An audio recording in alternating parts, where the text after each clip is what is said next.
ലോകത്തിന്റെ മുഴുവൻ പാപവും ഏറ്റുവാങ്ങി സ്വയം സമർപ്പിതനായ ക്രിസ്തു സഹിച്ച പീഡാനുഭവങ്ങളുടെ പരിസമാപ്തി. UAE-യിലെ വിവിധ ദേവാലയങ്ങളിൽ പുലർച്ചെ മുതൽ പ്രാർത്ഥനകളും പ്രത്യേക ശുശ്രൂഷകളും നടന്നു.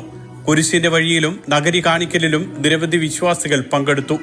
അബുദാബി മുസഫ സെന്റ് പോൾസ് കത്തോലിക്ക ദേവാലയത്തിൽ ഫാദർ ടോം ജോസ് മുഖ്യ കാർമ്മികത്വം വഹിച്ചു. മുസഫ കത്തോലിക്ക ദേവാലയത്തിൽ ഇത് 3-ാം തവണയാണ് നഗരി കാണിക്കലടക്കമുള്ള ശുശ്രൂഷ ചടങ്ങുകൾ നടക്കുന്നത്.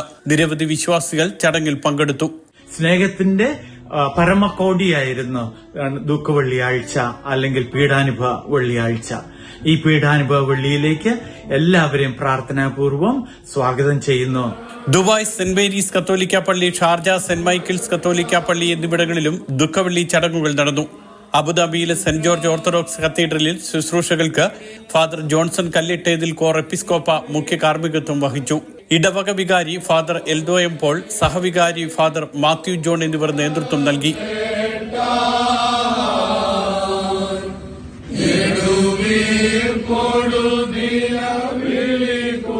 ഷാർജ സെന്റ് മേരീസ് യാക്കോബായ കത്തീഡ്രലിൽ ശുശ്രൂഷകളിൽ ആയിരക്കണക്കിന് വിശ്വാസികൾ പങ്കെടുത്തു.